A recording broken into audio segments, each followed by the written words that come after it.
is Jackie Mosqueda Jones from Orono and Shannon.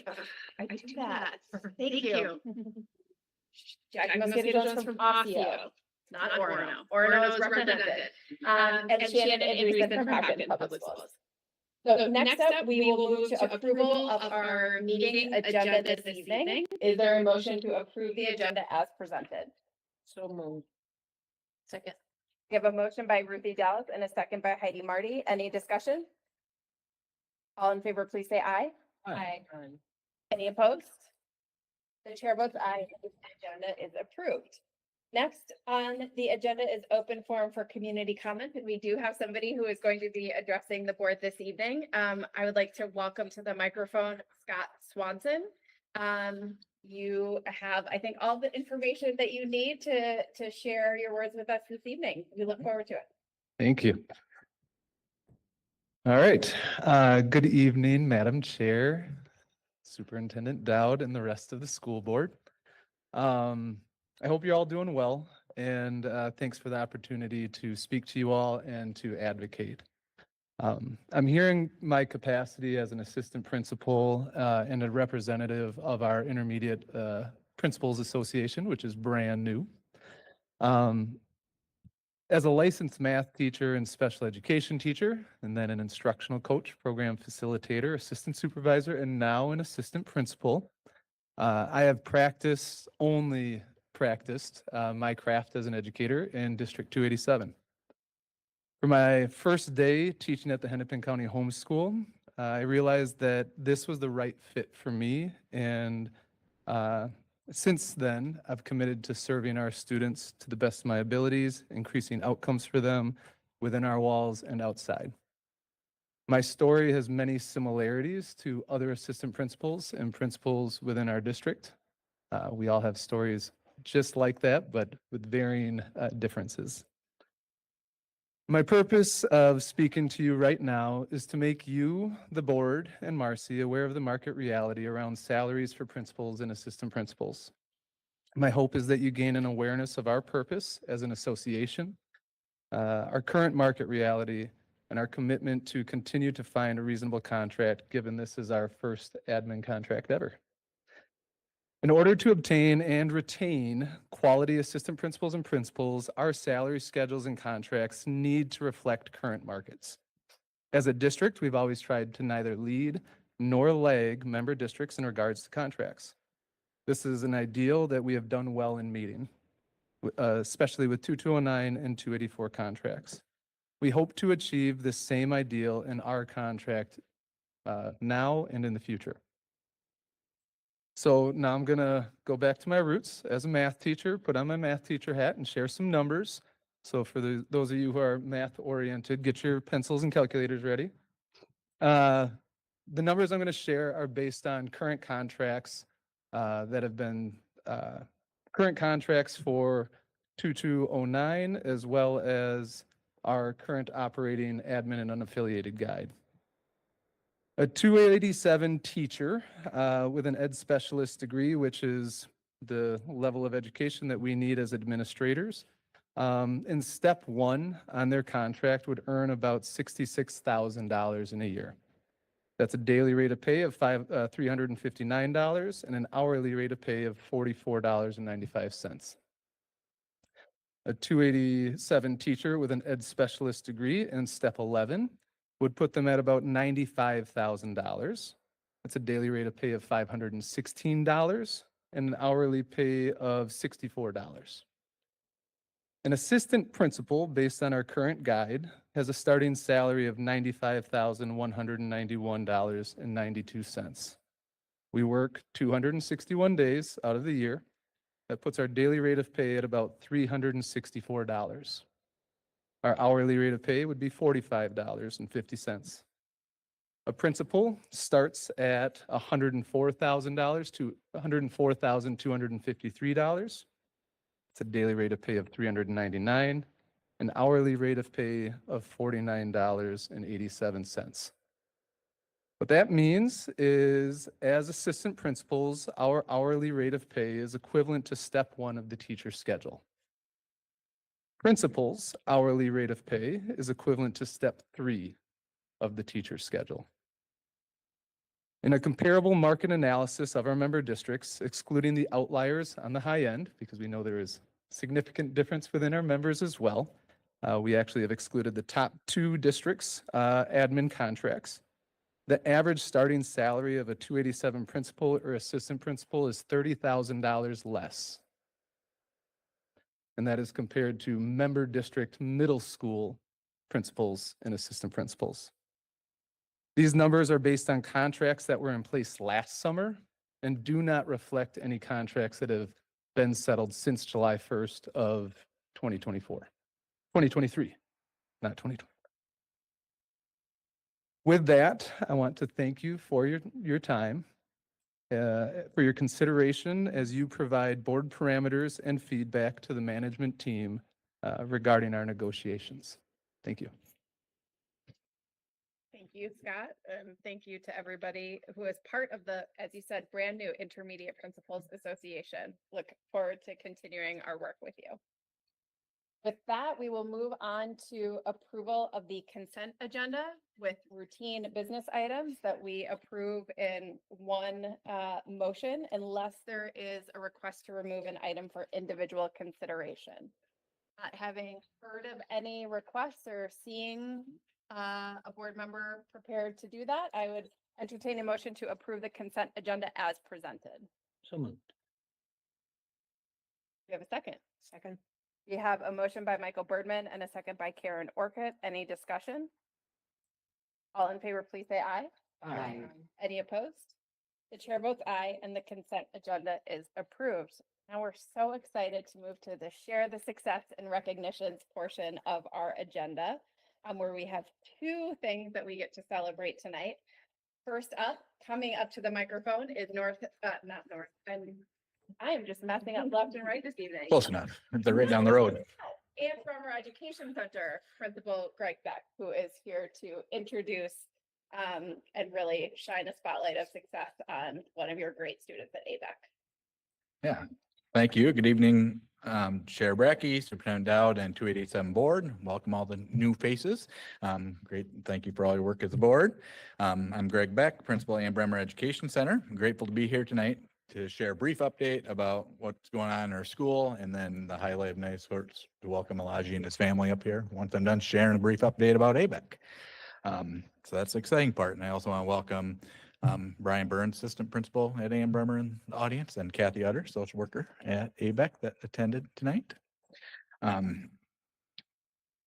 With our new strategic plan, I found it prudent to just share a bit of broad overview about what we're working on at ABEC to work on those strategic priorities. First, to ground us in ABEC for new folks, or just a reminder, we provide education to students in 9th grade and transition age up to their birthday of age 22. All our students are in Setting Forth Special Education.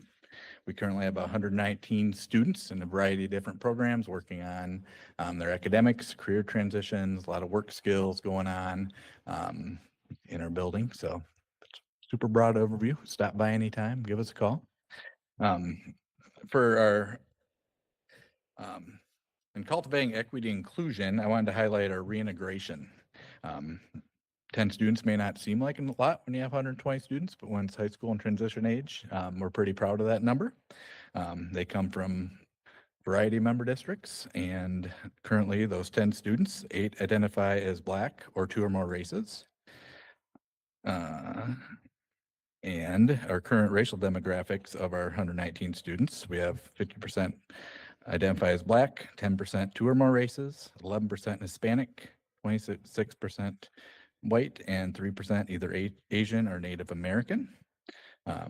So just really been putting that focus on helping students reintegrate in their home schools, and we really appreciate your district's efforts in making that happen. It takes a lot of communication, planning, from transportation to all the factors that go into school. So really appreciate those efforts because it takes a team. In literacy, we've really made a lot of effort to highlight our focus on teaching literacy curriculum, as well as instructional practices in our professional learning communities. And we're really excited about our next challenges of increasing our collective knowledge of the science of reading, and all our training we'll be doing next year. Finally, efforts in social emotional learning include piloting a new curriculum, focusing on training in everyday behavior tools, and collaboration among our mental health staff and classroom teams. And one area I wanted to highlight around partnerships in this, I know impacted our Spotlight student here. We had a partnership with North Point Clinic, and they came and did a health screening of all our students, and that was super impactful for students being able to get some information just on health screening. That'd be a big barrier for families. But then it was also a nice partnership with North Point for them to be able to go and get services and eliminate a lot of barriers. That's an exciting new partnership and really help students access their learning. Finally, just want to give that special shout out to our ABEC staff this year for their flexibility and dedication to continuous improvement. We're in education, so we're continuing learning and growing, a lot of work to do. Our challenges in filling open positions led to a lot of creative problem solving and adjustment to responsibilities in order to meet the educational needs of students. The challenge is special ed teacher shortage, not unique to 287. And despite these challenges, I'm super hopeful for futures of the profession. And I have hope because I see leaders right in this district who are dedicated to improving systems. I see our instructional staff who are building collaborative culture, rooted in strong instructional practices.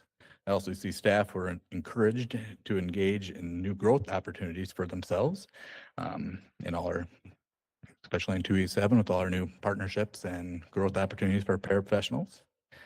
And most of all, I see students who are coming to school with their amazing strengths and gifts. And I see families who care deeply about their students' education and partner with us in every step of the way. With that, I want to welcome Elijah and his family up here to be recognized.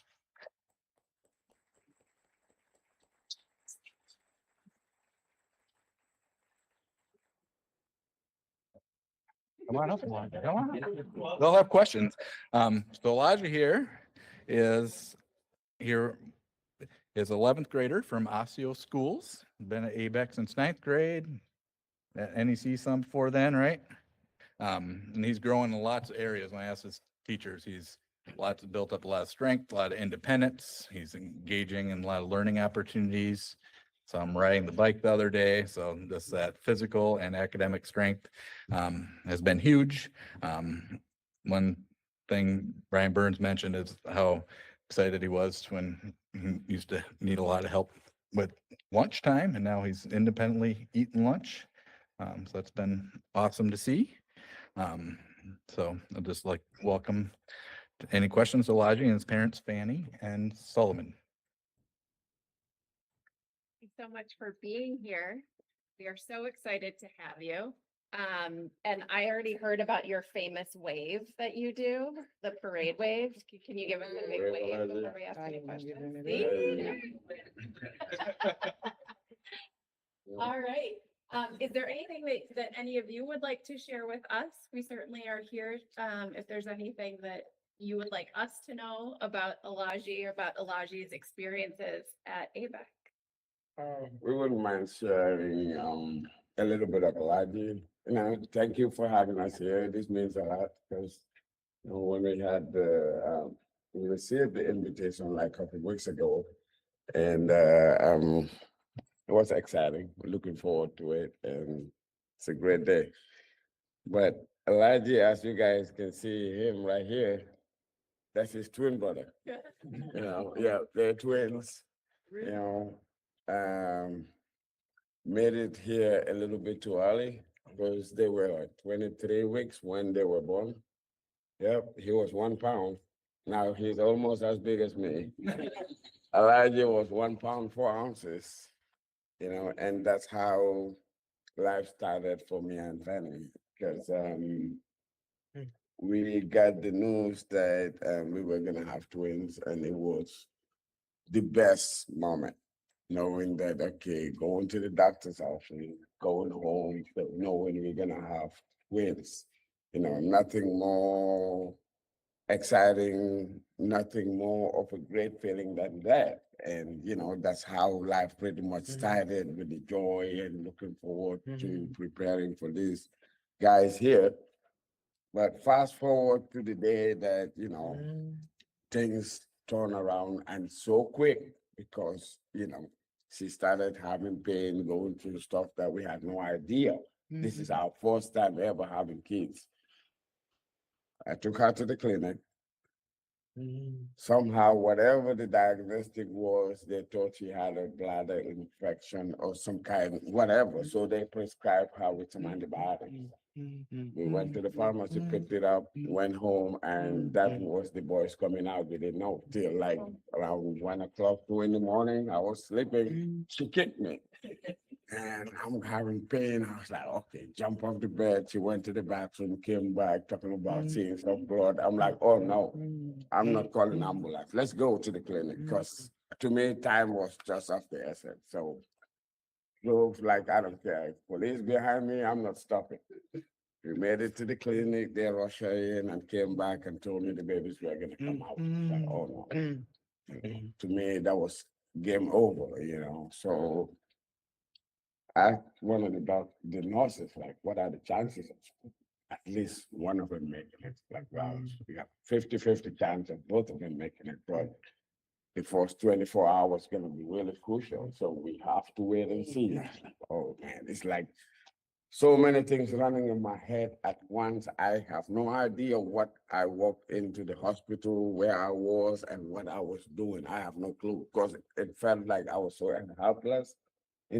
Life was just turning against us, and now here I am, no mom, no dad, just me and my wife. And what can I do to help save her and the baby? So I didn't felt that way ever in my life, and I didn't remember crying until that night. And even when my dad passed away, I couldn't cry because I thought maybe all the tears I shed it when these guys came. So it was just tough, And they came, and Elijah came out first, and then Badu came, and now Elijah had to go through some bleeding in the brain.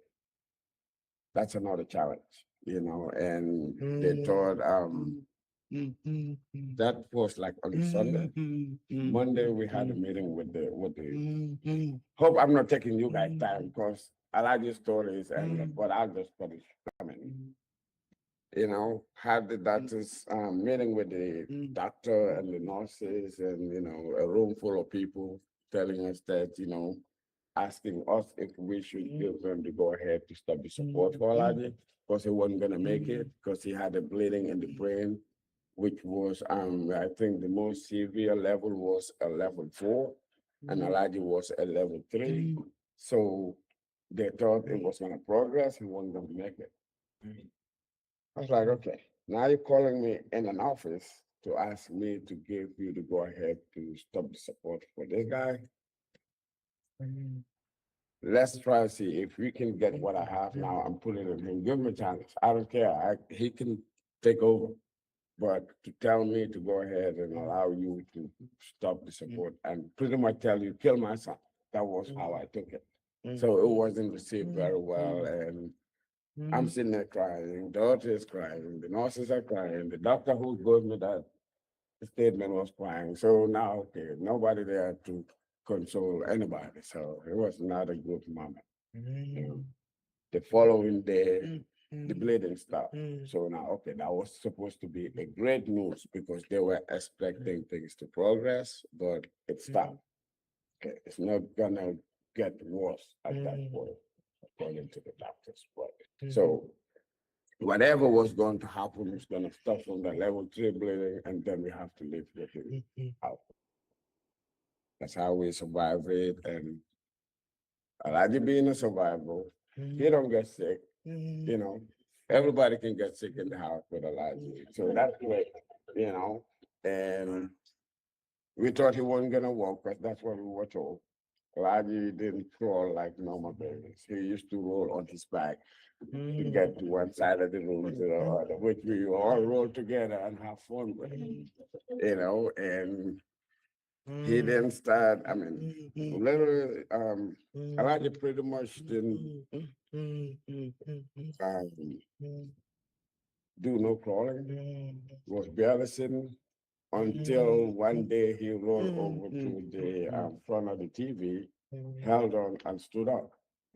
We looked at each other like, what the heck just happened? You know, but it was one of those miracles. You see, this guy who you thought was not gonna do anything, because we thought everything with Elijah was gonna be in the bed with us helping him and doing it all for him. So we were prepared. I guess we over prepared for it that it becomes so easy to handle because we were ready. If we gotta take whatever it takes to cut out our bag with Elijah, that's what we're gonna do.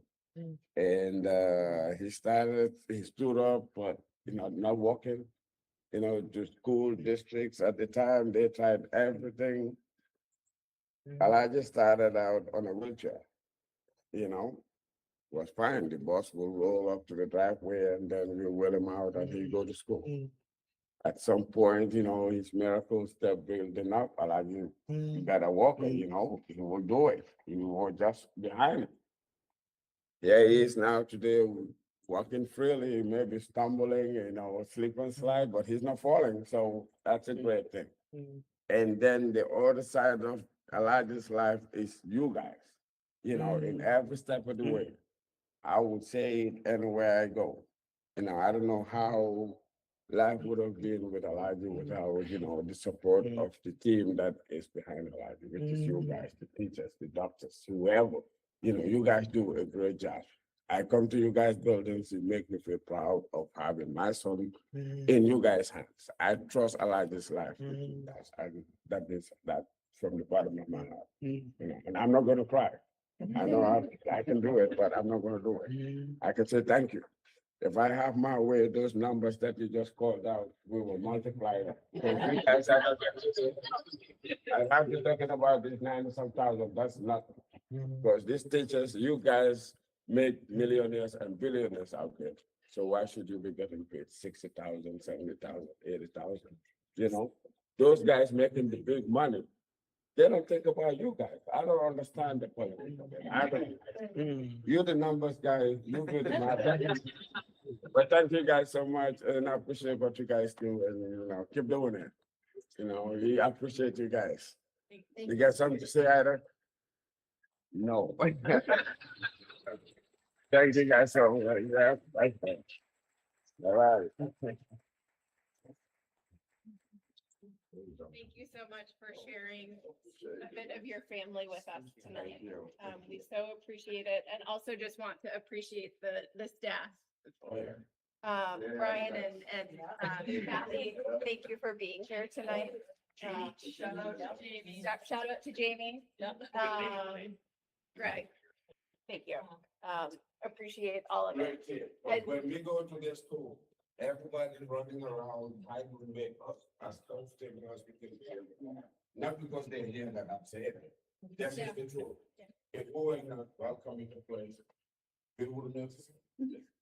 But from when we pulled into the driveway and found the atmosphere like, oh, they're gonna do something. She was right there with us. We walked in together, and here we are. And we're gonna walk down the hill together. You guys came to notice it.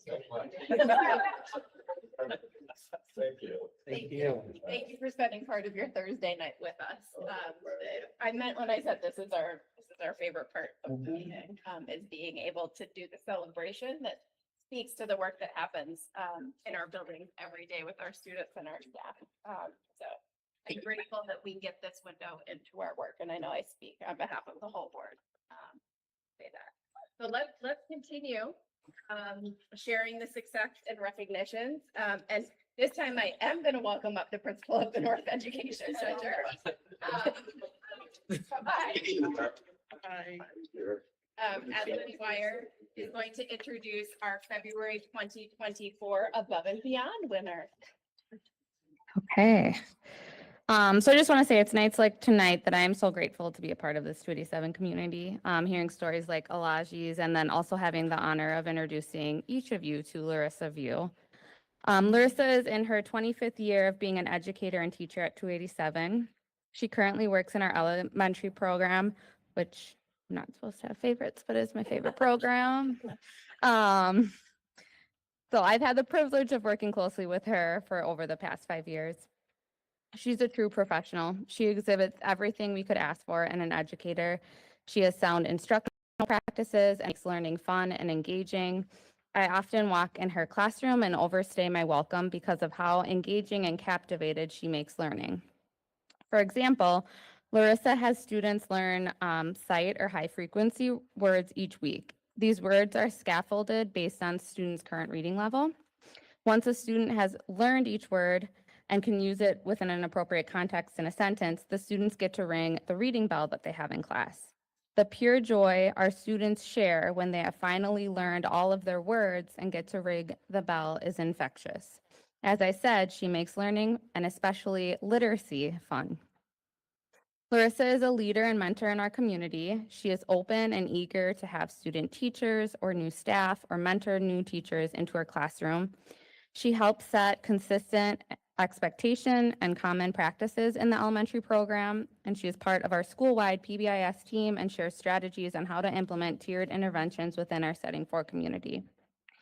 Larissa has high expectations for our students. She has routines and rituals that our students depend on. Her classroom is inviting and nurturing, and our students feel safe and get to be their authentic selves in her classroom. She is always doing something new and exciting and student-centered. To close, I would like to share a little with you from the person that nominated Larissa for this award. Larissa View amazes me with her dedication. She has always had this beautiful way of connecting with her students and their families. She manages to connect with parents and caregivers that in the past had nothing but negative experiences with the school system. And over time with her, they almost become family. Relationships are the most effective way to help combat and support trauma and break through and really see the healing happening. I watch her make decisions that are truly selfless. She truly loves her students as her own. It's a love that you can't fake. And after all her time here at NEC, the amount of hearts she has touched is unreal, a true angel on earth. Larissa is literally the most deserving person I've ever had the honor of working with. I absolutely agree with those words. Please join me in welcoming Larissa View.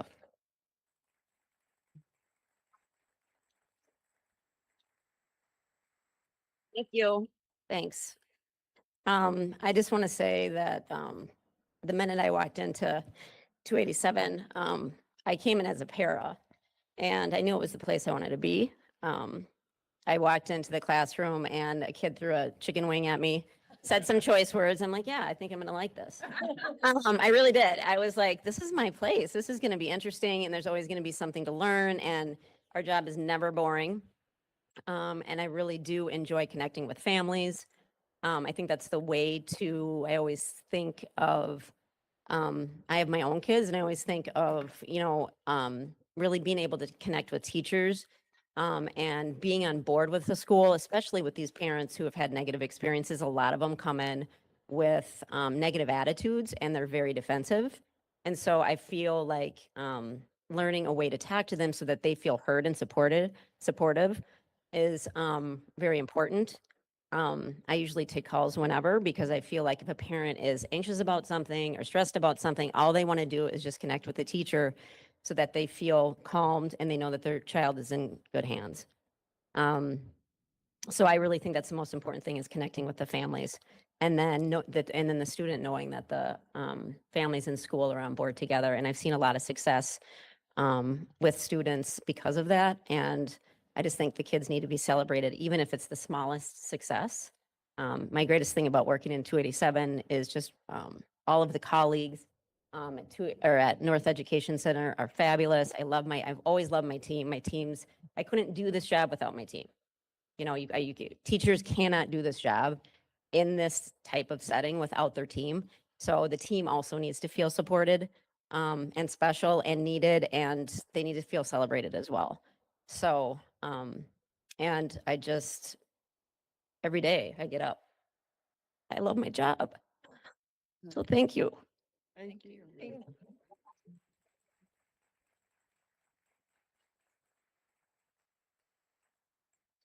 Thank you so much, Larissa. So glad that you could be here and that we could get the smallest of windows into the magic that you do, and it's not magic, it's hard work.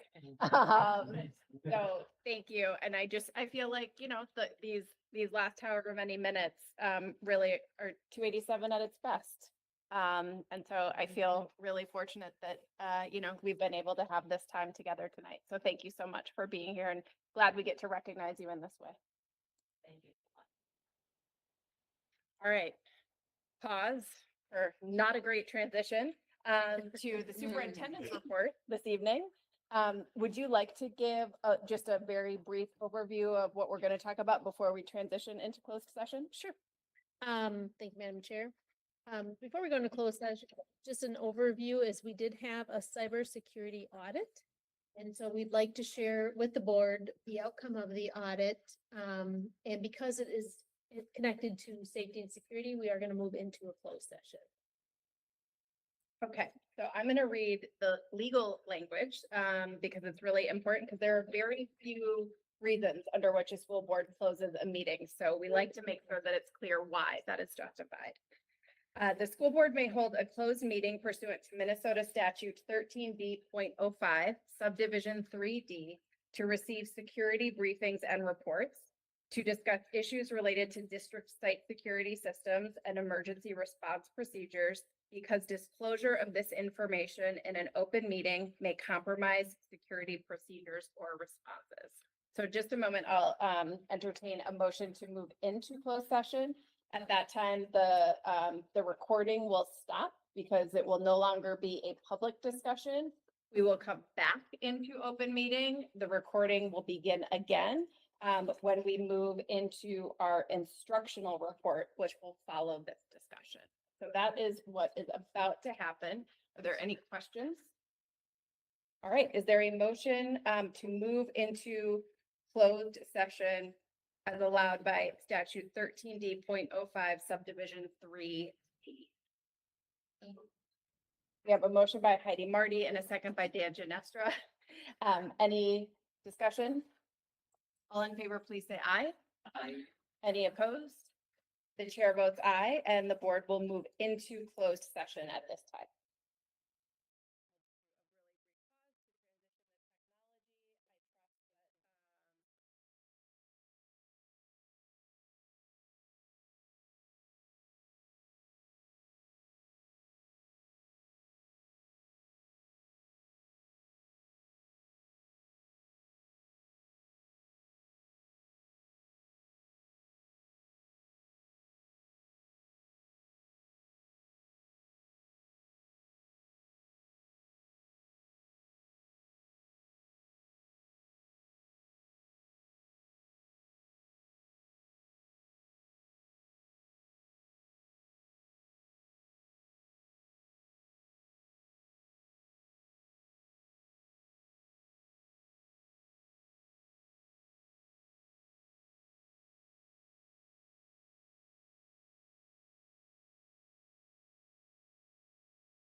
It is 7:34 PM. We are back in open session.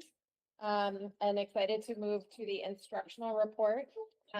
This evening is going to be led by Scott Swanson, Assistant Principal of the Career and Tech Center. Giving us an overview of our Hennepin Technical Center Pathways programming. So come on up.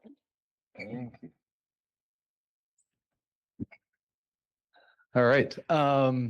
So first thing, as Madam Chair kind of noted in her tone there, Career and Tech Center. We actually had a meeting today with all of the liaisons from your member districts. So it's a lot of counselors and support staff who refer students to our career and technical education programs. And so I got to talk to them about the name change and the nice logo that our communications department made for us as well. One thing that I learned real quick working at the campus on HTC, the college campus, is that there's a lot of confusion when students come there on, am I a college student? Am I still a high school student? I got so many parent phone calls demanding transcripts from the college, and only to find out, sorry, your child actually wasn't taking a college class. So we talked about rebranding our campus as the Career and Tech Center. We are located within Hennepin Technical College. So in our Career and Tech Center, we have 3 different programs. We have our Gateway ALC, our Tier 1 Transition Program, and then our Career and Technical Education program, which is called Pathways. So the rest of my presentation will largely talk about our Pathways program. The first thing that I want to ask of the board is to take 30 seconds or so. Oh, thank you, Anine. On a piece of paper, if you have it, I would like you to write down what you saw yourself doing as a career when you were a 7th grader. It just happens to work out really well for passing out folders during this time.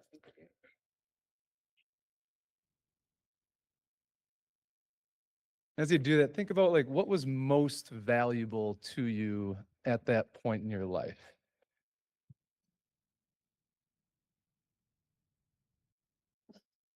Is there anyone who would venture to share their 7th grade career path that they were choosing?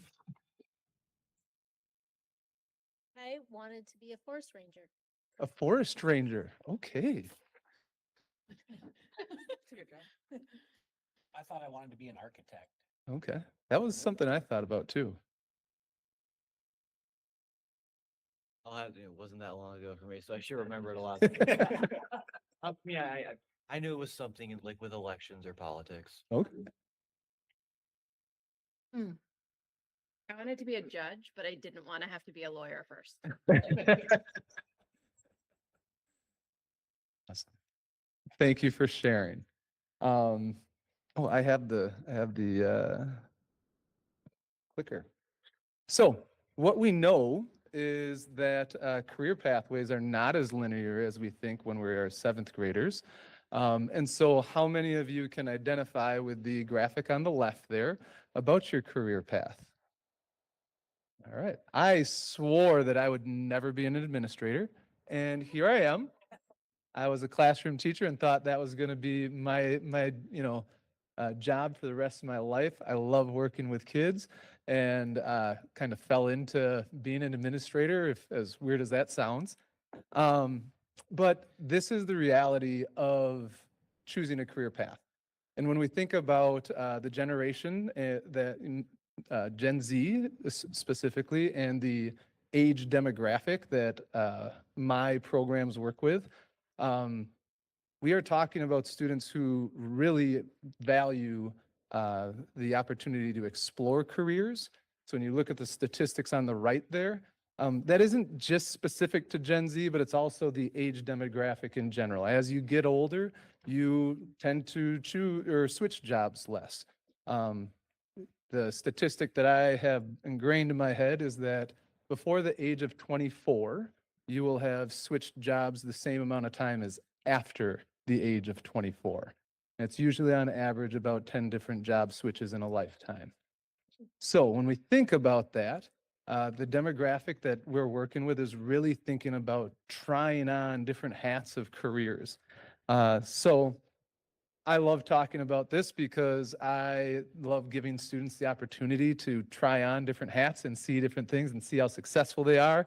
And especially when it's something that completely throws them off, that they didn't see themselves doing in the future. Another one statistic about Gen Z in general, students are really wanting to be a part of something bigger. That work-life balance is mattering a lot more to this generation than previous generations. And employers are also, I wasn't looking too long at you, Dan, I promise. Employers are also adjusting their tune to that as well, to make sure that they are retaining employees and keeping them happy. So next I want to talk about what is CTE. So you should have a couple of handouts in your folder. One is I think it says what is CTE on it, or something along those lines. And the other one is the career wheel on the right. I think the wheel on the right is what most people think of when they think about CTE. And it is a great graphic. And I also want to give a little bit of pause to it. Because CTE is so much more than just different career fields. So when I think about CTE, I think about where it is happening. It is not happening solely at a career technical college. Please don't call them VOTEC schools. That is not in statute anymore. That's circa 1990 something. So where it's happening, it is happening in your schools, in your member districts. It is happening at our Career and Tech Center. It is happening on the job with work-based learning coordinators. And it is happening in partnerships with industries. So I'm thinking about like apprenticeships, internships, and so on. So what it is, students are getting those different opportunities to, if they're in a program in a school, to get a career certification. They can also obtain articulated credit and post-secondary certificates as well, so like AAs and ASs. And sometimes they can actually complete entire licensing programs before even leaving K-12 education. The why is that we have a 6.5 million skilled worker deficit in our country. It is huge. And when we think about this, I had one option as a kid in my family, like you go to a four-year college if you're a Swanson. There wasn't another option. And I honestly don't know if my parents knew that there was another option and what that looked like, because that wasn't their pathway either. So what I would ask in each of your regions as well is to really work on adjusting that conversation, that there isn't just one pathway of a four-year college. We want kids to get apprenticeships while they're in high school, which we have some students doing and getting job offers without taking out any college debt or needing to go and take any more college classes. And even if that wasn't the case, like getting a 2-year degree where you're going to maybe spend 10 grand versus 100 grand on an education, and you are going to earn 80 grand a year starting or 100 grand a year starting. There are very well-paid jobs in the skilled workforce. One other thing, I talked a little bit about work-based learning. Most people don't know that work-based learning is under the umbrella of career and technical education. Our district actually employs more work-based learning coordinators than all of your member districts combined, which is a fun fact. So it's a highlight for me, thinking about all of the work they are doing and getting students jobs on the job training, apprenticeships, internships, and so on. So that is a big part of career and technical education. And also to know that teachers, if you are a CTE certified licensed teacher in the state of Minnesota, there is additional requirements on you. And what that entails is you are obligated to attend advisory board meetings, which means you are meeting with college counterparts and you are aligning your curriculum to their standards. You are also obligated to attend, that was articulation meetings that I was just talking about, sorry. Advisory board meetings are with industry partners. So if I am a nursing teacher, I am meeting with a board of people from Methodist Hospital and Park Nicollet Clinic and Planned Parenthood and all these other places that provide medical opportunities, medical careers, I should say. And they are also giving you guidance on current practices in the industry, current equipment that is used in the industry, and so on. So that is additional responsibilities that our CTE teachers are obligated to provide. Next is something I am excited about. Like I'm not excited about the rest of it. So these are our enrollment trends. For a while, 287 has stayed pretty stagnant in regards to our career and technical education.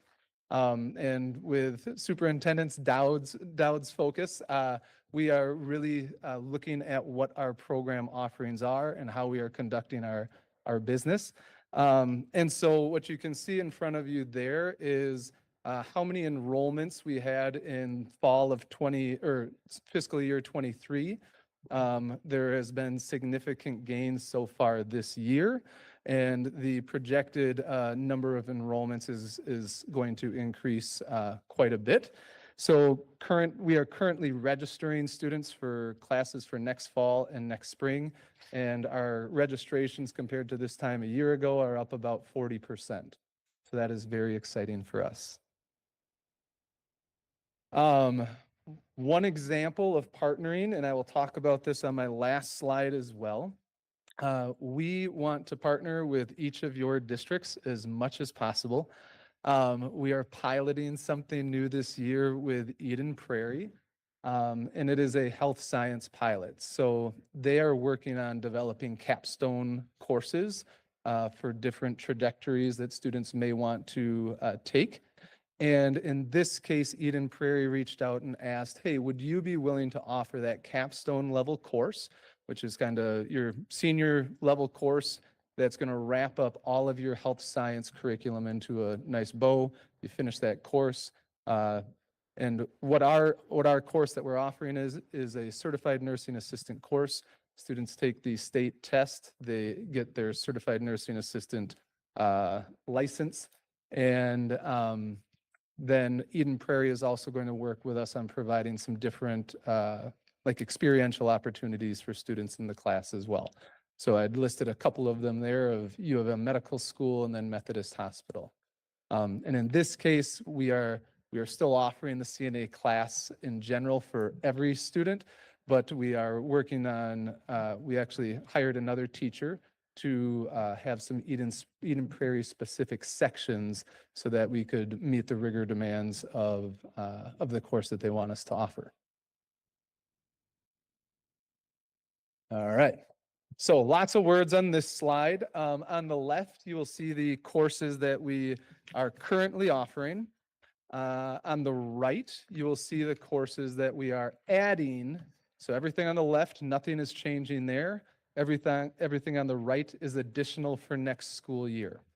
So we did a lot of planning and looking at finances and projecting based on numbers. And we have hired 2 of the 3 positions, but a health science teacher, a information technology teacher, and then a culinary teacher who is going to have a SPED focus. So on the right, you can see we are also adding one more class at the top there, Practicum for Independent Living. So if you think of, I think of the stuff that I'm still figuring out as an adult, and I wish that someone taught me. My sister was so proud of herself for changing the flange on her toilet the other day that she like put it on our family chat, right? And she's just Osseo. My sister is a principal in Osseo. So just giving her a little flack there, Osseo. Yeah, I'm gonna deal with that later. But so when we think about things like that, changing the flange on a toilet, changing the oil on a car or windshield wiper, knowing how to run the snow blower that's in the garage that you don't want to touch because it's big and scary, that sort of thing. That's what that Practicum for Independent Living class covers. It is very accessible to all students. So setting for special education, ALC students, general education students who say like, yeah, that thing's scary. I want someone to walk me through how to use these things. The health science teacher is going to be teaching nursing, exploring health and wellness, and then first aid, CPR, and EMR. We have hired her. Her name is Allison Dressel. She is actually a former teacher and also a certified nurse. She came to our site today to meet with all the liaisons. The next, I'm going to jump to the bottom there. The next teacher that we hired, we are hiring, the interviews are scheduled for next week, is the information technology teacher. And thinking about the previous presentation about cybersecurity, and that is specifically one of the classes that we are going to offer. And we have a strong partnership with the cybersecurity teacher at the college level. His name's Ryan. The hope is that we offer a stepping stone into that class, and that once students do that, they can take his class or a 4-week boot camp, and then they actually can be certified and work for, they have the highest level of certification as a program. So students can step out of there and work for like the NSA or FBI actually. The career cluster in the middle there, business management administration. We have noticed a trend that Cooking for Independent Living is a class that our special education students, primarily transition students, strongly value, thinking about how they are actually going to learn to cook for themselves, their nutrition, and so on. Those classes have been full every single year for the last few years. So we are looking at expanding that to continue offering more of that opportunity for students. We've actually had wait lists, which I don't want to say, but this will hopefully give us some more of that opportunity to provide to students. May I ask a quick question? Absolutely. I'm just curious as to how students discover, like, take the health sciences area that you just talked about. So you look at the first aid, CPR, and emergency medical response. Mhm. I'm assuming that that's a thorough class to where it's like, I don't know if they get certified or whatever it might be, but I would assume it does. But then what does that qualify them to then go do? Yeah. I mean, is that part of the description and how kids who are, because maybe kids don't even know that, oh, that's an area I want to go down. Mm-hmm. But this is, if I would do this, this opens up this pathway for other options I hadn't even considered yet. Yes. How does that happen through the range of the different student segments that you talked about? Because there's a lot of Yes. different segments you mentioned. So whether you want to talk about tier 4, you want to talk about general pop or whatever it is, I'm just curious, how does that happen exactly? Yes, so I believe our registration guide is in there as well. What we've listed on the right side of that guide is what students can get out of the class. So some students are going to take a class just because they want the articulated college credit. Right. Some students are going to take it because they want the experience and just learning what is in this, medical field. So a lot of that is laid out on the side there. Okay. And then so the liaisons that I talked about are primarily school counselors. They are in frequent conversation with us and they say, hey, I have a student who's interested in just exploring medical careers. Which class would be best for them? And then we just follow up with them and say, this class, all of them, again, obligation of a CTE teacher is to cover related fields like that. But some classes will have more opportunity to dig into what different careers are out there. Okay. Yeah, and I would say when we think about more of the intro courses like the Exploring Health and Wellness, that's going to do more of the career exploration for students. Great. Thank you. The levels. Yes. So similar to what you had said there, one of the things in the past, we've had a lot of places do CTE and it is just the college career level courses. That is a very big barrier of entry, and that is something we are very committed to not perpetuating. So one of the things we're focusing on is in each of these career clusters and building in those different scaffolded levels so that if a student is interested in a career field, they can take that intro level class. And then if they say, you know what, I do want to do nursing, I want to get a CNA license, great, we have a course for that. But if they want to do something that we don't offer, at least we know where they're at, and then we can support them in getting signed up for like a PSEO class with the college. Or it might be a program that your guys' school actually offers back at your site. Yeah. Thank you. Just real quick, classes are block classes. They're 100 minutes long. They're a semester long. Sometimes, depending on the courses that you see up there, semester A may be different than semester B. So like computer repair, it's going to focus on the hardware side of computers for semester 1. Semester 2 will be a lot of the software side of computers, just as an example. I talked fast. My reason for talking fast is because I really wanted to provide you guys opportunity for asking questions, and also make a plea for wanting to partner with each of your districts. One of the things that we don't have currently, and we are working on putting into place, is we do not have a, similar to like Melissa and her CDAC group, which is special education directors for all of our member districts. We do not have that type of group as an intermediate. We have our Perkins Consortium, which does not represent all of you. And then we have other kind of quasi groups. So we have extended a olive branch to each district to say, please send us your CTE decision maker, because we want to know, what are you planning on doing? What is it that isn't fiscally reasonable for you to do because you won't have enough student interest to offer it for a full-time teacher? Because there's a good chance that one of the other districts is also wanting to do the same thing. So please let us hire that teacher and support you guys, and you don't have to worry about the licensing or advisory boards or any of that, but we will take on that responsibility for you. So with that, do you have any questions? Thank you so much. Yeah. Go ahead, Dan. Well, it's we hear about it a lot, this ongoing push for more, skills being taught in schools. Mm-hmm. I know I've, heard that, quite a bit, hearing from peers and whatnot, even folks in other districts. So, my daughter was able to get, X Mhm. certification and whatnot.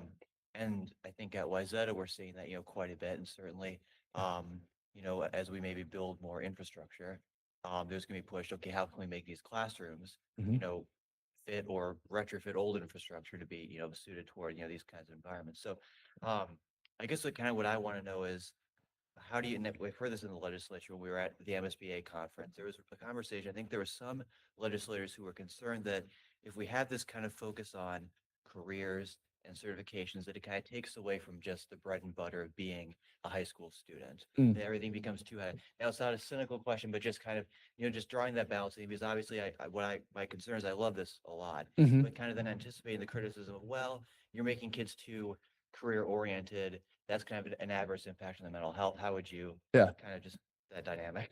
Yeah, if anyone ever asked me that question as a licensed math teacher, I'd ask them, when have you used Pythagorean's theorem in real life? I did it for the first time when I built my deck on the back of my house, because it is a construction method for squaring something to be a right angle.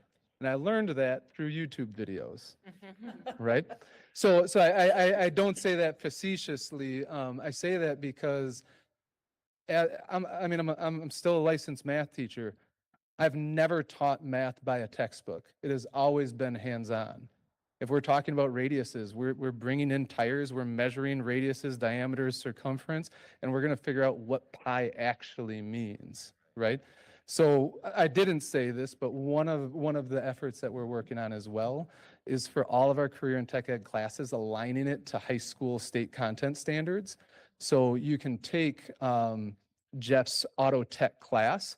The amount of physics that's in that class is immense, right? As a math teacher, it meets a significant amount of math standards.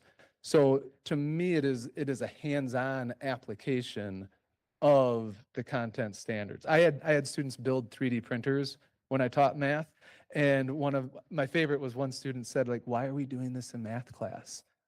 And I'm sitting here thinking, you're developing things in 3 dimensions on a Cartesian coordinate system that hits so many math standards, and you have no clue that it does, right? But that's the real hands-on application. Yeah. And ask another question. Absolutely.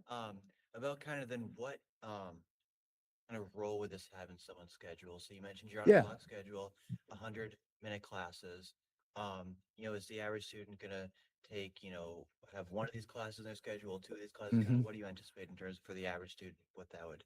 Yeah, I can tell you that the trend that we see is most students realize like this is kind of something I want to do, and so they work with your counselors on signing up for a class for semester 1 and semester 2, and so they might finish their day or they tend to want to finish their day at the Career and Tech Center. That's the most popular time slot for us, but that I think is the trend. So they might go to Wyzetta for the morning and then hop on. Wyzetta provides most districts provide a shuttle bus. It isn't necessarily all 3 class periods. So each district might prefer a different class period for something. But they can hop on that shuttle, come to CTC, and then finish their day with us. Yeah. I had a question. When I was thinking about your first presentation this evening and listening to our wonderful Yeah. excellence that we had, we have such a demand for teachers and special education teachers in our Mhm. society. I'm just curious as to when we think about CTC, where is there a pathway related to that? You think about unified programs that Yep. exist in each of our districts, obviously 287 being what it is. Is there a way to get some sort of drive pathway for students, whether they participate in unified or they're aware of it and so on and so forth, but how can they look at this as a means to, Mm-hmm. again, to dabble, right? To kind of get into that process a little bit so they can see that there is a pathway that they might consider in that way. Yeah. Is there anything that's already existing today, or is that something that's been thought about? Yeah, what currently exists is really around early childhood education. Okay. There isn't something for special education or secondary education. That being said, I think our district is doing some neat things with apprenticeship to move towards a teaching license. And when I think about apprenticeship, the first thing I think about is CTE. There is nothing that would keep us from offering a class like that. And then a stepping stone might be, I mean, we could set up apprenticeships as like TAs within our districts Yeah. even, right? I'm just thinking that, I mean, I know we have a very strong unified program at Edina. I know other districts, not just here, but elsewhere, have blossoming ones, if not already existing ones there too. I'm just Yeah. thinking that as a possibility. Oh, absolutely. And I also want to share that, Kiara is leading the Grow Your Own Students. Yes, right. And so we did get the grant and we are looking at other pathways. So those are in our future focus. Excellent. Mhm. Yeah. Yeah.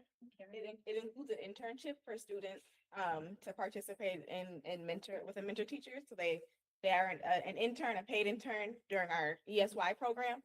And we've had students go through last summer and we are on recruiting for this summer as well.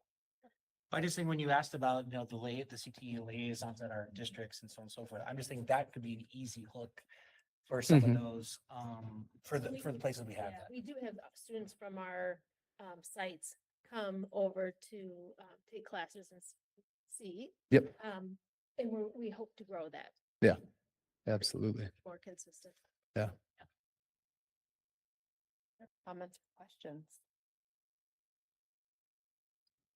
I don't see any. I would just, I sort of whispered, to Marcy, I was in meetings all day today with the career wheel. Full extension of some of the work that I get to do in my day job, and I just could not value and appreciate it Yeah. more. And I think, as you have talked about, how are we really thinking differently about who our career and technical students Mhm. are, and interrupting some of the biases and archetypes as we think about who is the sort of best fit for all of the various education programs Yeah. that exist. And so I think it's really important work to both expand and grow and to really broaden our own mental maps Yeah. of who our students are. Yeah, I've been in this work for just a couple of years in CTE, and that's something that my brain has very much expanded in that regard. Marcy and Ben allowed me to be a part of a fellowship this year that was statewide, and we actually had 40 CTE leaders in the state to end up going and advocating at the national level in DC in March regarding career and tech ed then. So it's been a very much an expansion of my thoughts of CTE as well. Well, I'm glad that you are leading the charge and that you decided to take the leap to be. Got it. Thank you. Scott, for all your hard work. All right, we are going to move to our business services and labor relations report, which we will start with the long-term facilities maintenance plan revenue resolution presented by Brian Schultz, our Executive Director of Business Services and Operations. Well, thank you, Chair Brecky, board members, Superintendent Dowd. Like I've seen in the past in other districts, they put finance-related items after all the exciting stuff, right? All those special reports from our Bill sites. before board policy. That's very true. That's true. Good. But anyway, tonight we're here to present and seek approval of the long-term facility maintenance plan, also known as our LTFM 10-year plan. So this is the beginning of that process. Our costs will go on our member district 2025 tax levies, and those revenues will fund our fiscal 2026 expenditures in that program. And you kind of think about, well, why are we doing this now? 26, we haven't even come to you with our 2025 budget yet. Well, it's due to the timing of the levy process, which most of you are probably familiar with. But as an example for this one, right, boards are gonna approve their levy in 2024. Counties will collect it in 25. It'll fund 26 for our districts, no different here. So since intermediate districts do not have a dollar limit on what we can levy for LTFM funds, Scott mentioned he doesn't have a committee. There's the CDAC. We do have the BDAC as well, which is the Business Director Advisory Council. So as part of that group, we all agreed to use the average of our two smallest member districts as our goal levy cap for District 287. So that's around $280,000 per year. So wherever possible, we try to keep our expenditures in the LTFM program around that dollar figure. Of course, we can work with them in years where things may pop up, but that's where we're currently aiming. And then each district pays a proportionate share of District 287's cost, and that's determined on a formula that was developed with our collaboration with our business managers from each of the member districts. And it uses a percent of 1/3 of the districts, our member districts, adjusted pupil units, so total students in the district. And then 2/3 is based on a 3-year average of program usage at 287. That is for LTFM lease levies the same way, allocated to our member districts. So in your packet, there is a 10-year projection of our District 287's LTFM expenditures. It is really broken. Well, this evening, we're going to focus on 2026. That's what we're approving. We do project out, right? It's difficult to project out terribly far. But we do have to, as part of the required component from MDE, is project 10 years out. So in that plan, we focus on 2026, and then this is an annual process. So each year, those future years kind of get refined as we get closer. So our expenditures are broken into two components. The first is a pay-as-you-go allocation. And within that one, we fund our health and safety program expenditures, as well as deferred maintenance projects within the district.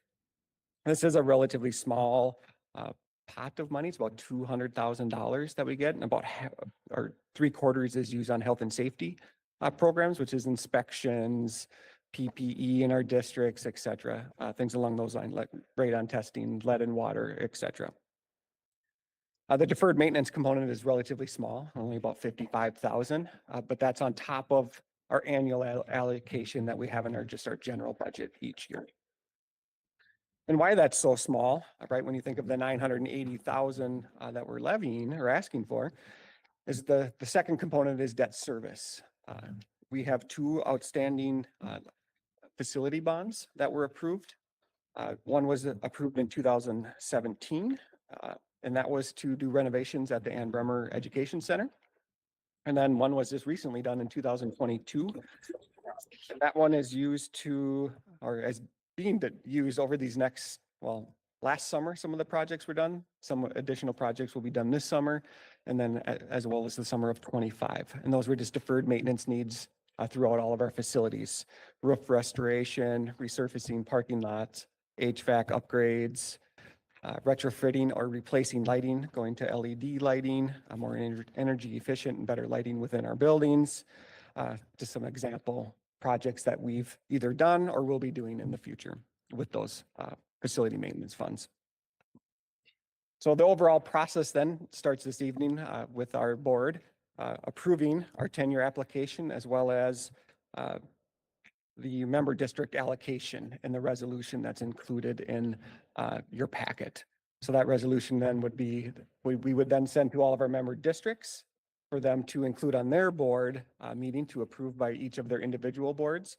And once that is done, then we send all of that information into MDE to complete the process so that these expenditures can be added to the member district tax levies each year. So with that, I'll open it up for any questions from the board. So much, Brian. Are there Mhm. Comments or questions? I had one question as I looked through, because we were just doing this yesterday in Dinah's finance committee. When you talk about around the 280,000 is sort of like kind of a target that you're. 980,000? No, that's with the debt service. I'm talking about the actual expenditure besides the debt service. Okay. That's what I'm more Okay. interested in. I just want to make sure that the needs that we have, that we can utilize the LTFM outside of debt service are they pretty reflective of what you think that our concerns are, or are we trying to stay within the targeted area? I'm trying to get a sense of the need versus what we're trying to target based on a formula that was agreed to, blah, blah, blah, blah, blah. And I'm not trying to put anyone on the spot, but more of, I'd like, for my purposes as this board member, I'd like to know more what our needs are. To make sure like, okay, how far away are we from that? So we're just kind of band-aiding it along the process. And I get Right. the debt service is obviously a big chunk of it, and I get that. But I'm really more concerned about the annual allocations for actually doing stuff for the needs that we have. And being here a short time, I don't have a lot of history on that, but already meeting with the facilities department and then just the needs of the buildings. That doesn't meet all of the needs that we have, which I doubt it does in your member districts either, right? It still was a huge improvement from, what was it called, deferred maintenance revenue we got, and it was like, my prior district, it was $350,000. Well, now that district gets $2 million. So it was a significant improvement, but yes, it doesn't get to our needs. We still do try to help, right, maintain the cost on our member district levies. So we do try to Band-Aid, as you said, and try to get things to move along. You hit the ones that have the greatest concern or can have the greatest impact on our facilities, do those first, and then hope that we can maintain those other things. And then if something does come up, we would work with our member districts to say, either, right, there's not a lot of room to do additional facility bonds. There is not a limit, so it really would be a conversation then with our member districts to determine, can we do more? There are significant needs that we have for our facilities to maintain right, safe environments for our And is staff and is that students. conversation mostly happening at the business director level, or is it also the superintendent level as well? Mostly. I would say it starts here, and then if we needed to Okay. go a little further, we may ask for some support Yeah, I from mean, the superintendents as well. I don't have an ask per se, but I just want to be kind of Mhm. aware, as we were talking yesterday about Edina, as we're, we're really looking at the through 27. It's kind of what we're looking at. Everything beyond that is kind of a Right. thing there. I just would, I would hate it if for 287, we were like as down here because of the concern. I would rather make sure we're having enough conversation about what actually our needs are. And then even if we can't quite make it work, that then goes into the whole budgetary conversation Right. about what we're doing overall. Yeah. I just would hate to stick to a formula, even though it's work, that if it's not actually meeting the needs of 287, I want to make sure that we feel that this isn't one person's point of view, everyone else can see totally differently. Go ahead, Ruthie. Well, I was thinking, didn't we have some type of report last year on the needs and how we were kind of, how we were really working to meet those needs? Some of them we weren't quite able to do. But I thought the needs were really laid out well as far as for the district. And then how much, many of the, how much of the dollars could be used toward meeting those needs? And I don't know where we stand at this point, but was that a you're right. separate report Yeah. or? May Hawkins provided that report Yes. with regards. to Yes, what I our thought it needs was were very and good. how The plan to pay for them. I think I would say we are equivalent to all of our member districts in the sense of you don't ever have enough money to do all the facility projects that need to be done. But we are maintaining a safe environment and I don't think, we don't have anything urgent, and I think what the agreement with the business directors really have is if there is something, let's come back to the table. But we are, I feel like this district manages their facilities very well. They're very well kept and very well, they've done a nice job making sure it's been maintained so that we don't have urgent or something significant, so. I appreciate You're that. right. And I wasn't suggesting that we No, weren't, yeah. or that we need to do something different. It's just that when I see this, it's the thought that, and I think about 287's challenges are not the same as one of our own districts where we have some more control over what we choose to do. 287's got to kind of massage it a little bit Right. more than our member district does. That's all the question was for. That is, Okay. that's very true. And one thing that we will be looking into is kind of a facilities capacity report, because that is something we are gonna have to talk about projections and something into the future. So next year we'll focus on a facilities capacity, and we could also come back and see what projects. So we'll prep that for the board. That'd be great. Thank you. And on that note, just a plug for thinking about talking to our legislators about LTFM and just that, no, I don't think a lot of people know that even our member districts are not all equivalent in what we were able to get for LTFM. Some of you I've had that many days, but larger districts have a lot more ability to leverage for LTFM than the smaller districts do. We have much slower. So we are not equivalent. And so I think that conversation, that's part of it, right? Yeah, There's some right. politics to that. That's what, exactly. Because we're not all equivalent Right. even with each other. Right. So Yeah. just Absolutely. that's a good thing that we can bring to our legislators. Right.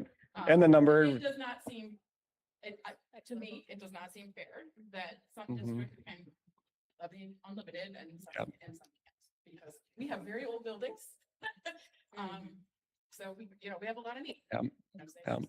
So that was one thing. So take that to your legislators. and before you go off that comment, yeah. and they haven't changed the number, right? Right. You always Right. try to tie things to inflation, right? The Right. cost of buildings have gone up probably faster than the average inflation, building supplies and labor and For sure. that number, that allocation per pupil unit has not changed since it was enacted years ago. So, Right. So it's not just that like we aren't saying, oh, we Correct. would like to give 287 more, right? Like. Mhm. Yeah. yep, So, exactly. And the other thing, and this is sort of related, is just that I say this every year when we have this.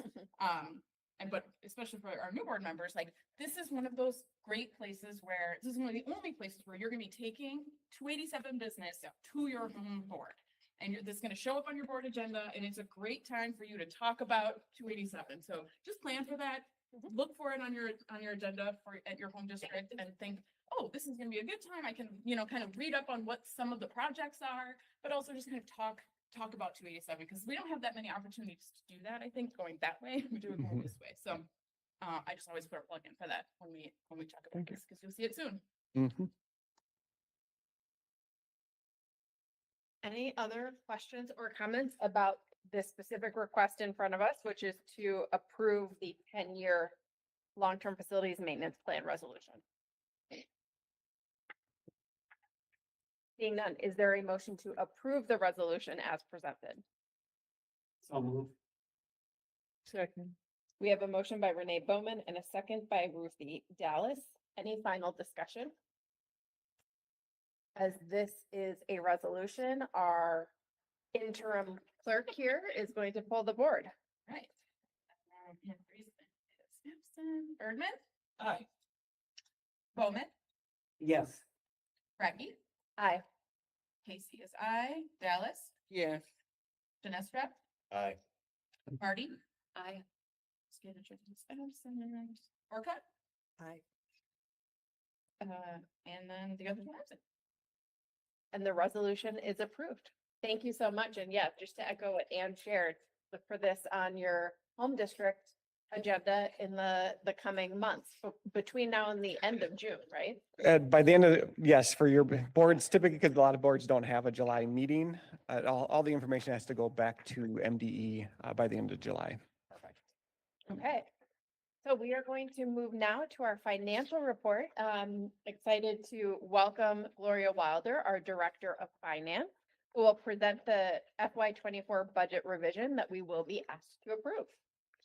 Thank you, Chair Brackey and school board members. Let's see, you're getting up when you, okay.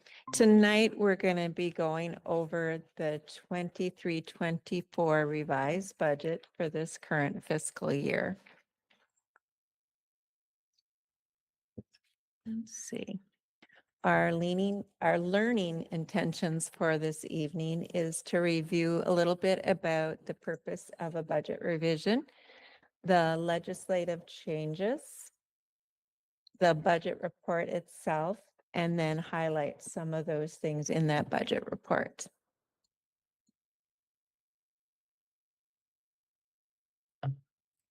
Okay, so in June of 23, the board here approved the original budget for this current fiscal year 23-24. Since that time, we learn more information and we need to update those figures. Some of those things are grants. When we put the budget together in the spring of the year, we do not include budgets for grants that we haven't had the official award yet. So we don't want to be overly optimistic and budget for something that we haven't been awarded. So some of those awards come in after that, and they now get included in the revised budget. We also know more about our contract settlements. If they are a year that we are entering into contract settlements, our employee negotiations. We have the enrollment perspective of seeing what is trending for the current year on our enrollment numbers. And we also have the final legislative changes. The legislative session is always late in the year, so not all of those things can be incorporated into the original budget. And then we also look at things, inflation or other economic changes that could affect our budget.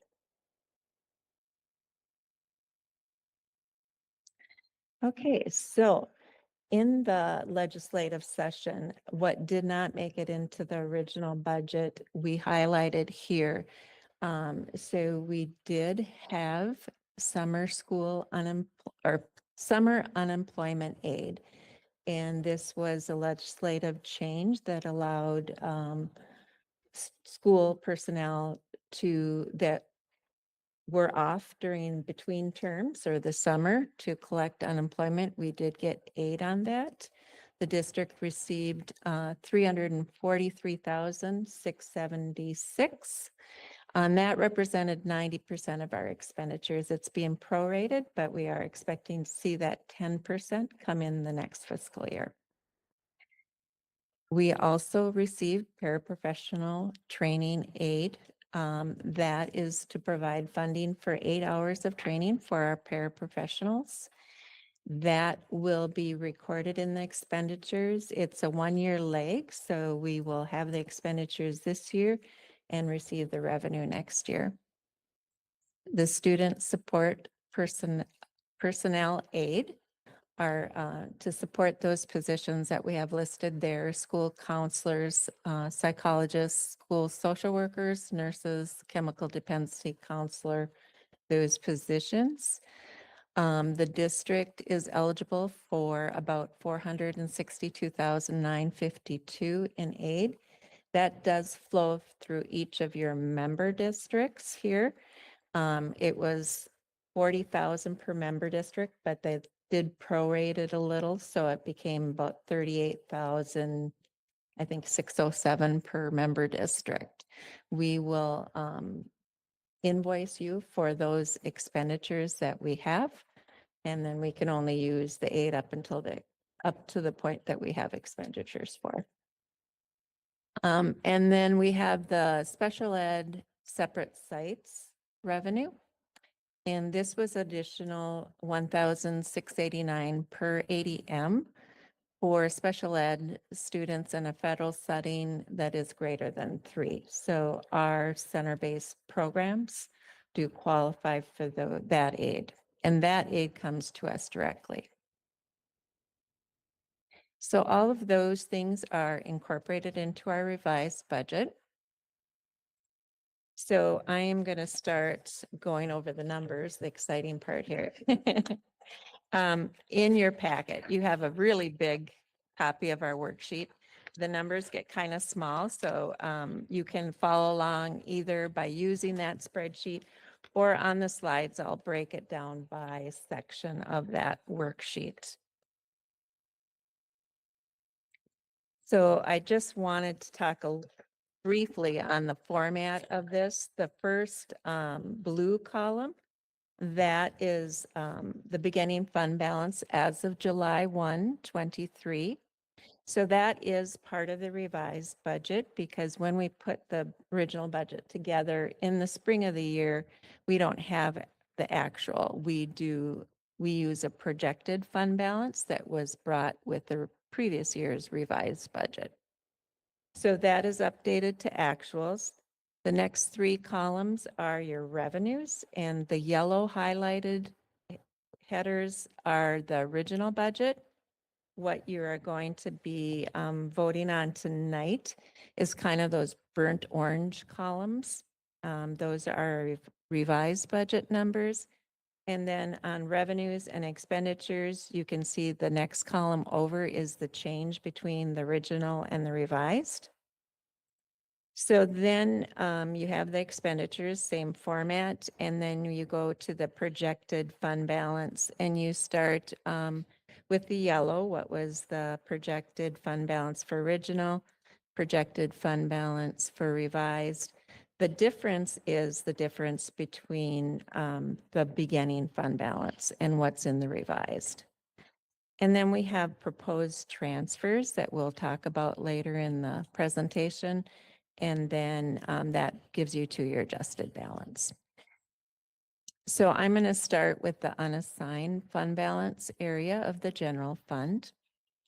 At 287, we break our general fund up into 4 categories, starting with district-wide admin and operations, then ALC and other academic education programs, career tech, and special education. In the district-wide admin and operations, you can see that we projecting an increase to the revenues and expenditures from the original budget. And this was mainly due to we have the student support personnel aid and the paraprofessional training of those legislative changes are in that district-wide admin and operations area. The ALC and academic education area is also projecting an increase in revenues and expenditures, and that is mainly due to the increased growth that we are seeing in the Northern Star online program. The career tech area, which is our Pathways program, is planning a decrease in the fund balance, a planned fund balance decrease. In the special ed area, we are seeing a decrease in the revenues and expenditures from the original budget, and that's mainly due to positions that were hard to fill.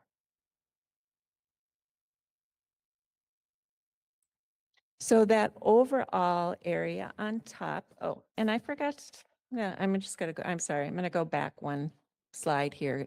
I forgot to talk about the proposed transfers column in the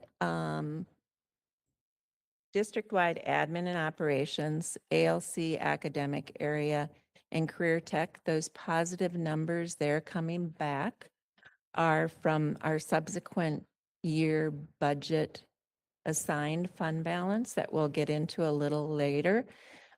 We have to reserve that at the end of the fiscal year. And when you develop your original budget, there's an auditing standard that when you close out the fiscal year, if you're projecting for your next year's budget expenditures exceeding revenues in any unassigned area, then you reserve the fund balance so that the auditors know you have the funds to cover that. It's just an accounting entry, but we move it out to assigned area and then we move it back to the areas that was anticipated for in the revised. So now the full unrestricted or unassigned area. We are projecting the fund balance to end at 8.7%.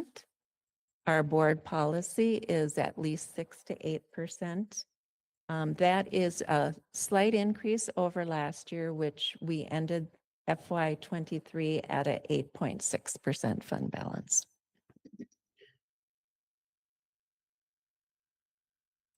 Okay, I am going to move on to the assigned area of the general fund. This is an area that the district chooses to track items separately for a specific purpose. So we keep a separate fund balance, the expenditures and revenues separate, so we can use those revenues for a specific purpose. To highlight a couple of things on that page, we did add a new category with this revised budget, and that was the vaping settlements. We did receive, you can see some revenue there, and that will be used in future years to address the problem of youth vaping and nicotine addiction in future years. So then we have the subsequent year budget that we talked about with those transfers. This is where it comes from to go back into the unassigned area. And you can see that negative 244,000, 100,962. And that's coming out of here, going back into the unassigned area. And then you can see there's a $500,000 transfer into strategic priorities, and I should go back. That was coming from the special ed area in the unassigned area. So I am going to move on here to the restricted area of the general fund. So these are things that are restricted by state statute. And that each statute addresses what they can be used for the particular purposes. But we have to maintain a separate fund balance and keep track of revenues and expenditures separately. We have health and safety that is projecting a stable fund balance. LTFM, which Brian talked a little bit there earlier, has a fund balance that will be used to excuse me, getting all choked up, will be used to for building improvement projects for subsequent years. The medical assistance area is gonna, we're projecting an increase in revenue and expenditures from the original budget. Safe schools and compensatory are projecting a planned increase of fund balance. And then that last area on there, the compensatory extended time revenue reserve, that was discontinued in the current fiscal year. We had a budget in the original budget. You can see we took the expenditures out. That revenue generated was a set aside that was discontinued in FY20. From the compensatory fund, you had to set aside a portion for extended time. You could use that, then it was discontinued in 20, but you could use up the fund balance for that particular purpose. Now they're discontinuing that fund balance, and MDE, we're waiting for them to decide whether we can move that back into compensatory or if it has to be paid back to MDE. So that's why we took out the budget, and then we're waiting for a decision on that. Okay, so highlighting some of the things, so we went over the total general fund, and just to highlight some of those things, we are projecting an increase in general fund balances of 664,155. The general fund revenues are projected to come in less than the original budget, as well as the expenditures. To highlight something in the ALC and academic area, we are using currently this year ESSER funds to offset some of those expenditures in the content areas. And that funding is going away for next fiscal year. And then you did see a big decrease in the special education area. And the reason we see the original budget higher than the revised budget in the special education area is when we developed the original budget, we are staffing or planning our staffing to the ratios that have been approved by CDAC. In the revised budget, we take a look at our actual staffing and the positions we've been able to fill and what we think will reasonably fill by the end of the year, and develop our best estimate for that budget of where we're going to end up. So you do see a decline in special ed during the revised budget because of that reason. Okay, so I wanted to just highlight those transfers again. We looked at the subsequent year budget. So again, it's an accounting adjustment that we reserve those funds from what was projected in the original budget at year end, gets moved back. There will, at year end, when we develop the 24-25 budget, if we have an area that, again, the expenditures are exceeding the revenue, then we'll be moving back out. So that potentially could reduce that unassigned fund balance a little bit as we move that out again into the assigned area. There is a transfer that wasn't in that column, and that's a transfer to food service. This is a transfer that is recorded as an expenditure in the admin and operations area on the unassigned area of the general fund. And then it is moved into revenue for the food service program. And then again, we moved 500 from the special ed area and the unassigned to strategic priorities. And those will be used to highlight our strategic plans, strategic priorities in subsequent years. So now that we're done with the general fund, we're going to talk a little bit about the non-major funds. That food service is the first area on the worksheet. As we talked, we had that transfer into food service. That's reflected in the revenue for food service. And you can see the beginning fund balance is zero, the ending fund balance is zero. That's because we move in that transfer of revenue because we're required to balance that fund.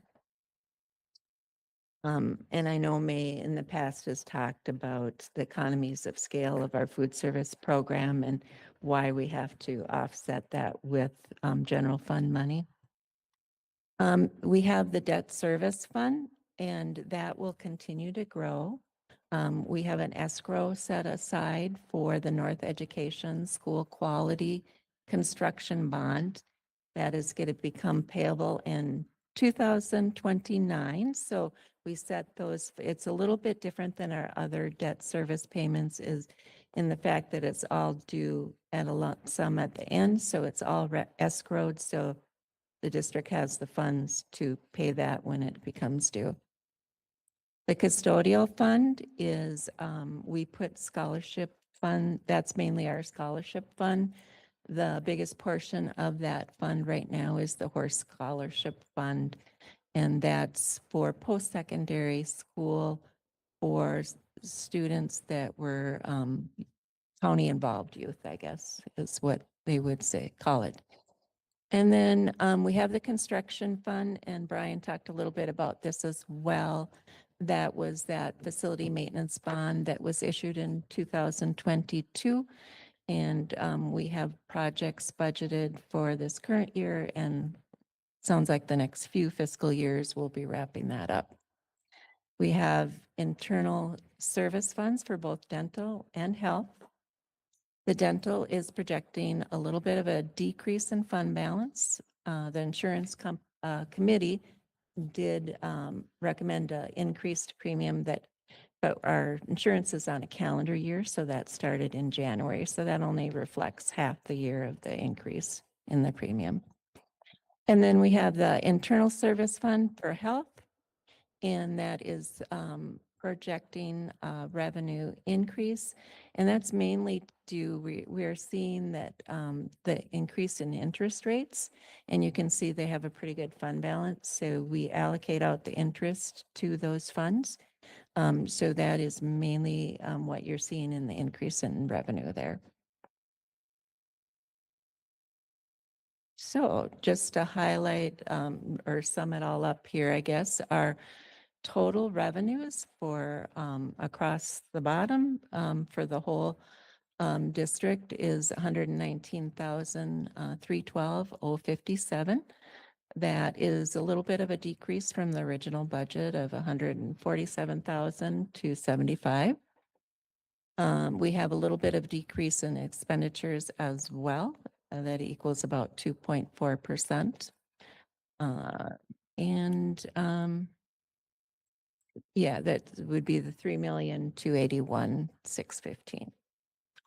So I think that is all I have for you tonight. So I will open it up if you have any questions about the revised budget. Thank you, Gloria. Mhm. Other questions or comments?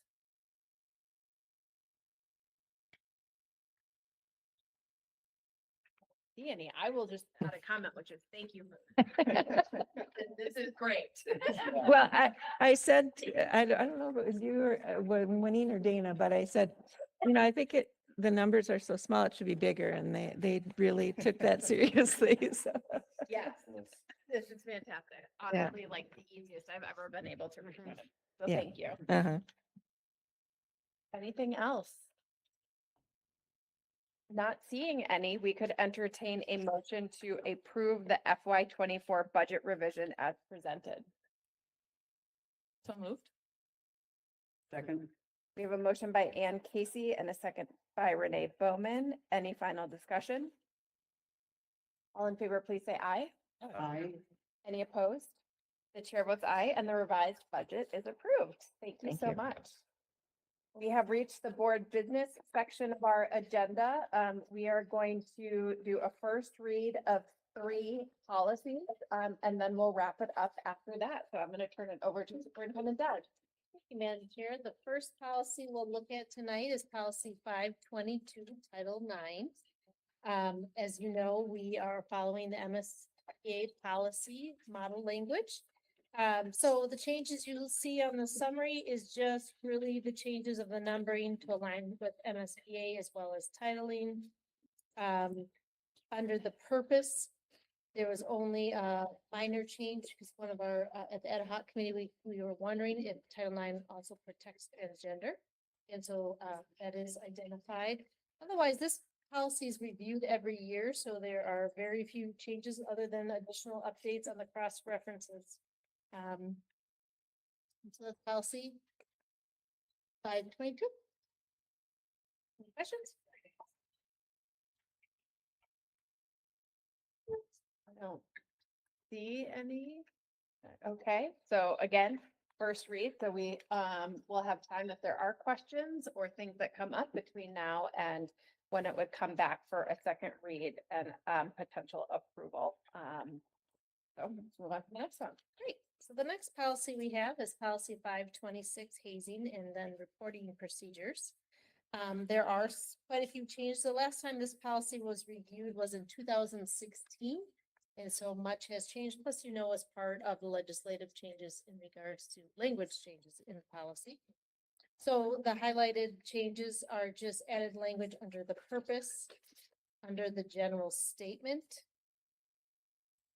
definitions, reporting procedures being more just explicit on how the reporting and who's responsible for what. An added section is the school district action. This is part of new language that we need to respond within 3 days. The retaliation section is new and the dissemination of the policy is new. In the discipline section, we added some of the added practices we do in District 287. So we don't always just move, right to suspension. That, there might, one thing that we think about in our students, and especially our students that are supported through IEPs, is really talking about the reteaching and supporting. So that added language around student conferencing, restorative practices is part of it, and also addressing IEP goals and objectives was added to address the students that we serve. And then updated legal and cross references. Any questions? Yeah. In the summary, it said that this was reviewed by students and other people. And there was a comment that I thought was great, which was that students commented that they really don't see hazing in 287, which is awesome that they said that. And I'm wondering if that is like borne out in our data, like on the adult end as well. Oh, right? Like, yeah. Like, do adults see students hazing? Right. Or have we had incidents that, Of hazing? right. Yeah, the students that provided feedback were also part of a smaller group. It wasn't a full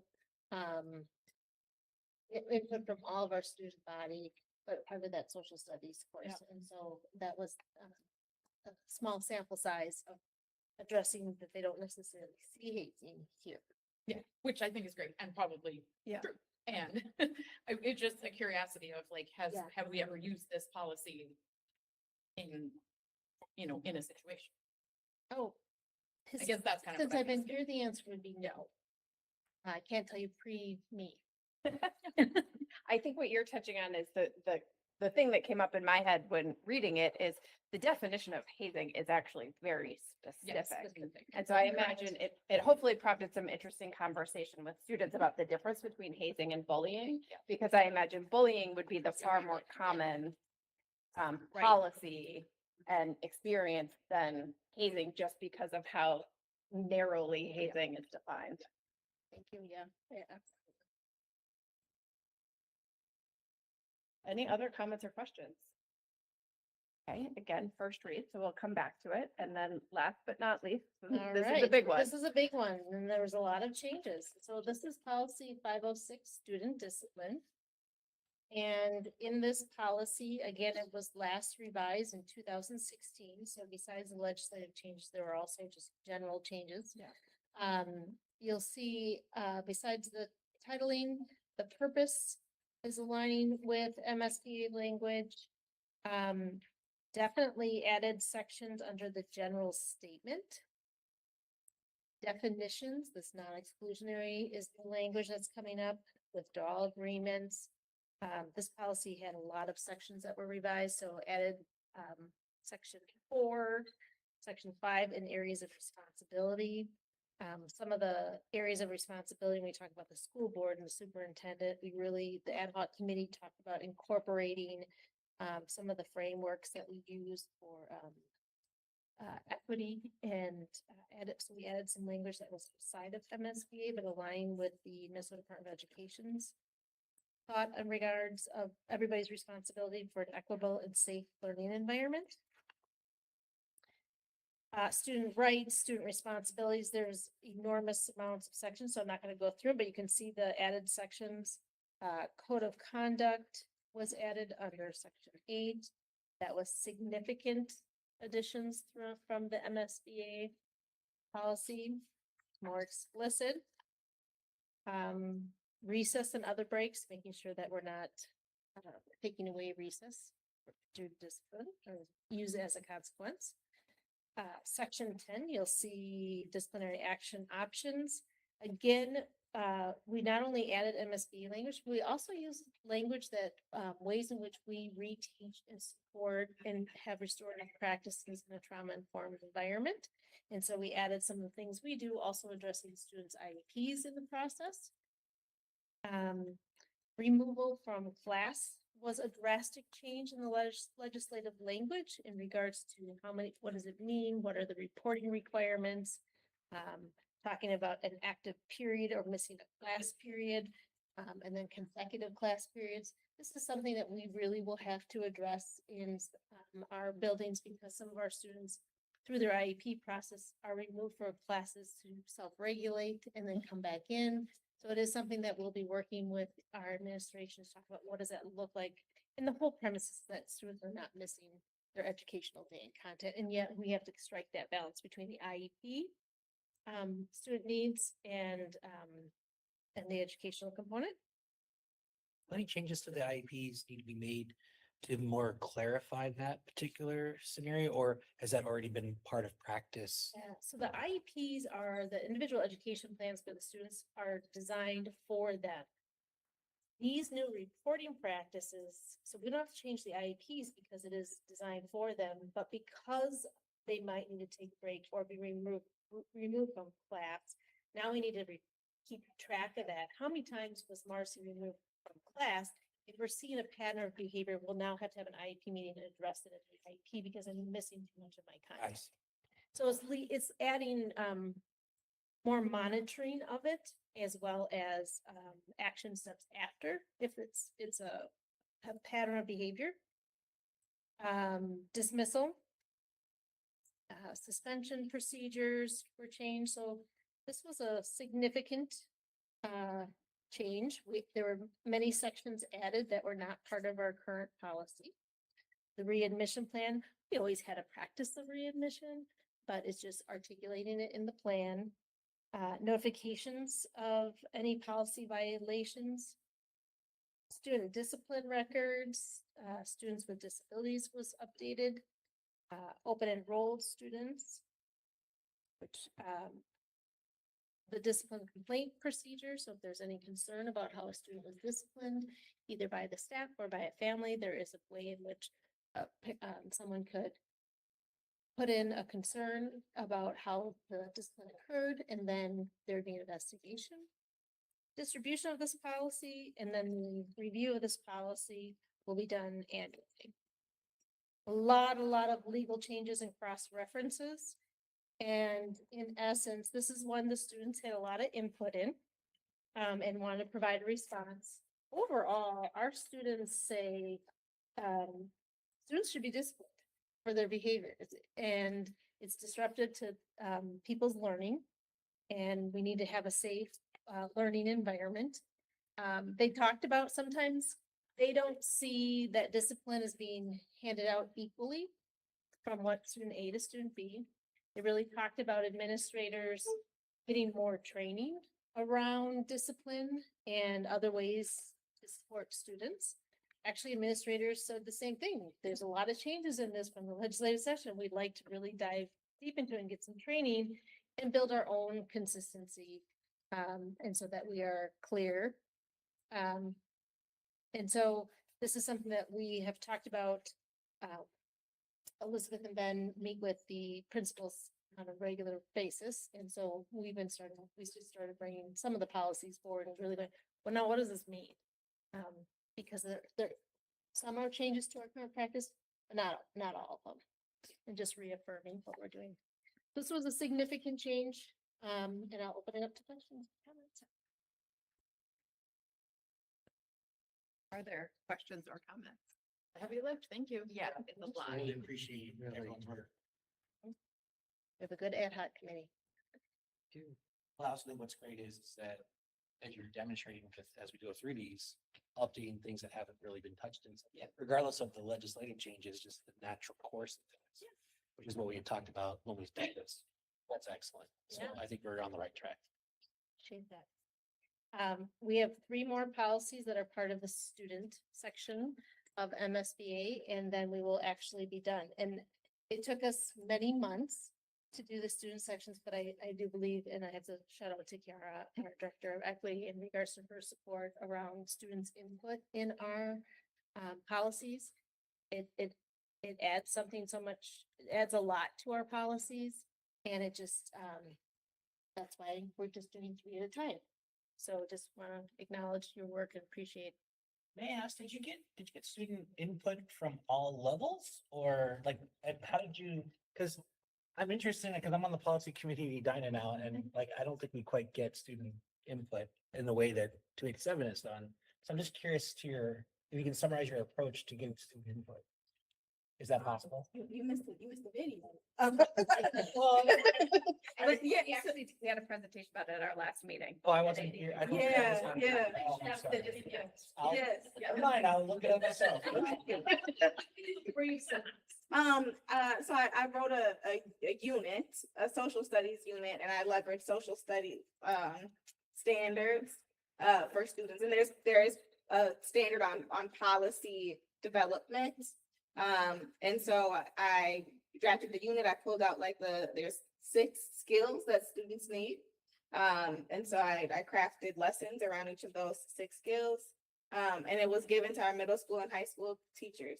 And they were able to give students credit for completing the assignment and providing their feedback. What they developed in the end was a draft of the exact same policy recap sheet that you all have in front of you. So I gave them literally the exact same template that Superintendent Dowd uses. And they were able to say, these are the things that we would change in the policy and why, after going through that process. Excellent.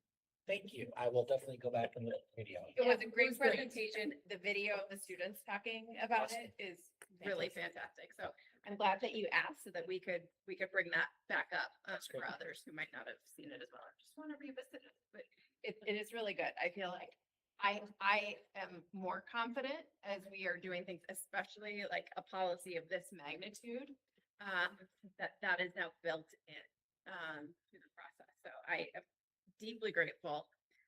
I think this one, my question is not about the policy itself, but it is about how this will be communicated. And what that is actually going to look like as it works its way through the system for staff, for students, for families. That's actually where the bulk of my questions come in. So we can talk about that when the time is right and the policy is actually approved. Sounds great.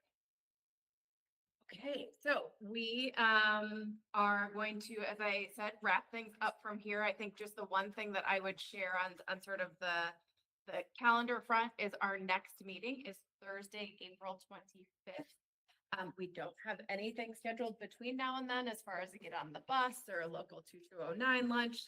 So I'm just going to share Thursday, April 25th as the next date to be aware of. And then we will move to once around the table, which is whether there are any things that board members would like to share with one another.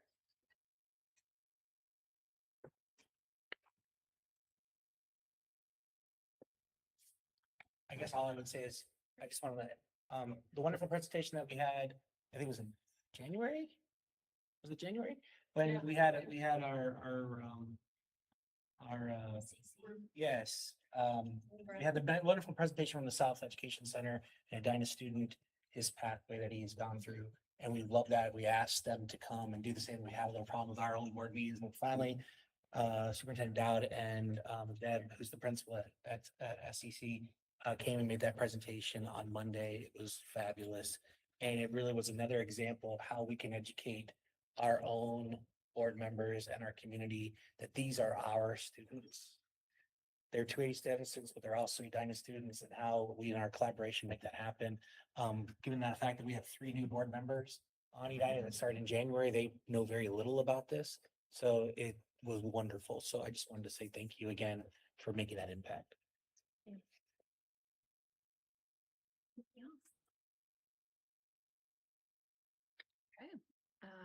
With that, we could entertain a motion to adjourn. So moved. Is there a second?